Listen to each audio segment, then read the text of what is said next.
Hello! We're going to talk about counting using logarithms. So just as sort of a silly idea to represent a new rule that we need to know.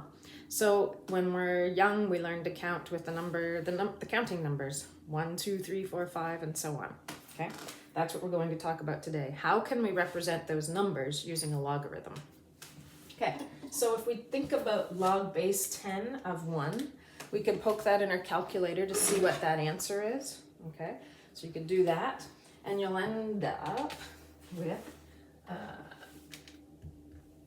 0 as an answer.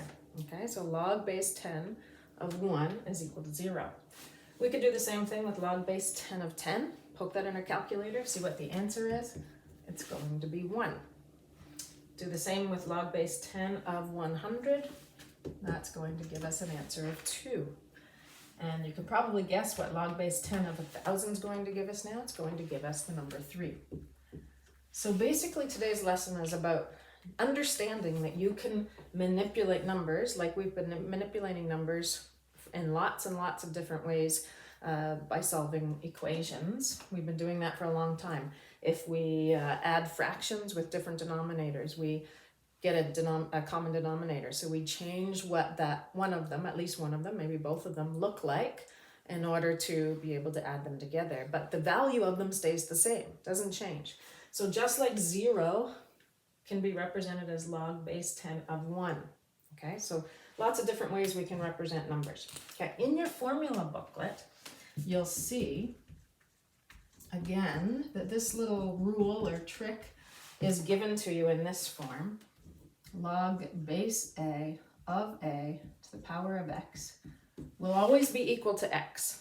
Okay, so we can see here that if we have a logarithm and this base is the same as the argument, but that argument has an exponent on it, okay, and in this case they don't have exponents on them, but we could change them to look like they have exponents on them. So for example, this one could be written as log base 10. Well, how do we represent the number 1 as 10 to the power of something? Well, that's 10 to the power of 0. And now we can see that that actually equals 0 using this rule. If this exponent on the argument, as long as the base of the log and the argument of the log are the same numbers, the exponent on that argument will actually be equal to what the entire expression is equal to. Okay, so here we can represent this one. We've got a base 10. 10 is 10 to the power of 1, so that equals 1. Log base 10. Now remember, when we're using base 10, it's the assumed base if there's no base written. So I could even not bother writing that base there, but I'm going to. So we can see the trend here using this trick or this rule. So that is also 2. And this one, log base 10 of 10 to the power of 3, because 10 cubed is 1,000. That is equal to 3. So in all of these, the base is the same as the argument base, I should say. These numbers are the same, these numbers are the same. Therefore, it's also true that these will be the same. So that's how that rule works. Okay, so another new rule for us to understand. Now, in fact, we can use this with any base. We could say log base 2 of 1.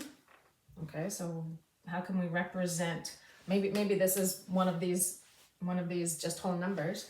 How can we represent the number 1 as 2 to the power of something? Well, that's the same thing as saying log base 2 of 2 to the power of 0. So that guy actually equals 0. Okay, log base 2 of 2. Well, I can represent that. This could have a power of 1. That's actually equal to the number 1. Okay, and I can continue on here, counting by logs in base 2 now. Up here I was counting by logs in base 10. 0, 1, 2, 3. Now I'm going to count by logs in base 2. So this is squared. That's actually equal to the number 2. Log base 2 of 2 cubed is actually equal to 3. And so on. This will keep on happening. Okay, so in fact, using this rule, we can do this with any base. So log base a of a to the power of 0, which is 1, okay, just rewrite that as 1, will always be equal to 0. Okay. Log base a to the power of, log base a of a to the power of 1 will always be equal to 1. Log base a of a squared will always be equal to 2, and so on and so on. We could go all the way down to log base a of a to the power of 572. That's going to be equal to 572. Now, by the way, this is how we say logarithms out loud. We say, and you've noticed probably that I've been saying this, log base a of a to the power of 0, okay? Log base a of a to the power of 2. Log base 10 of 1,000 is equal to 3, okay? So counting by logs. All right, so what's the big deal about this? Well, let's take a look and see what the big deal is. We're going to be able to use this knowledge, this rule, this little trick, to be able to manipulate numbers and equations so that we can solve equations. All right, so what's the big deal? So when we, let's recall. When we want to add 3 over 4 plus 1 over 8, okay, we need to add those two numbers together. That means we need a common denominator, common denominators. 8. So we're going to actually change that first number, 3 over 4, to 6 over 8. It's still the same number. It's still the same size, but we've changed how it looks. We've manipulated it. Okay, and we do this over and over again so that we can simplify expressions or solve equations. Here we're simplifying an expression. Okay, another example. If we multiply 5 over 6 multiplied by 3 over 10, okay, multiply fractions, multiply across the numerators, multiply across the denominators. Well, we're not going to leave this number as 15 out of 60.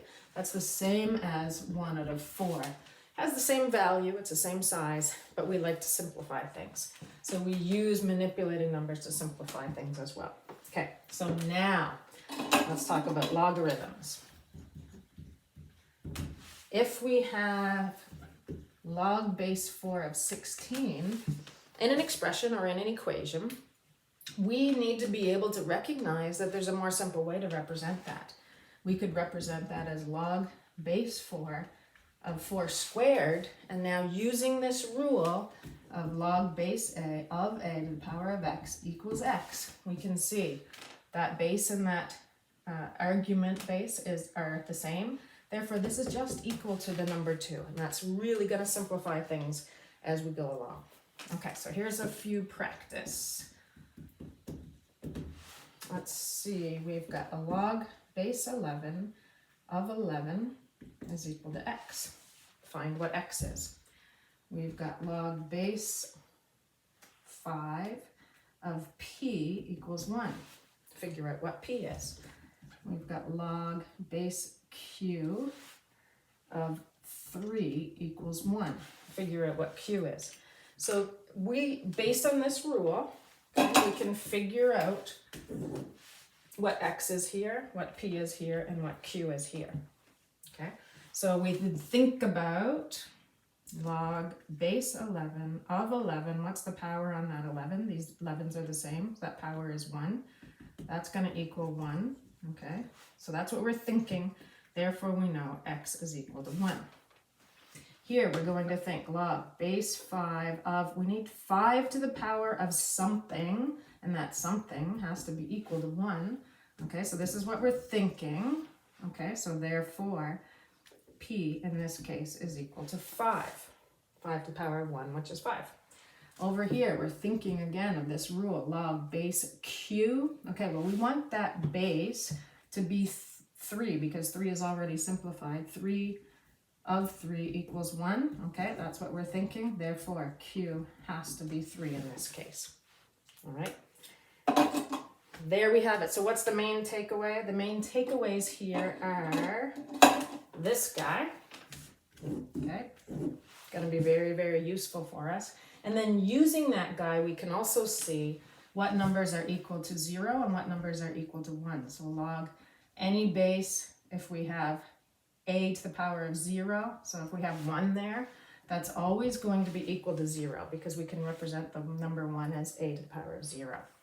Also, log base a of a will always equal 1. So these two guys are quick and easy to be able to simplify, but in general, we can do that with any number as long as these two a's are the same, then these two x's will be equal.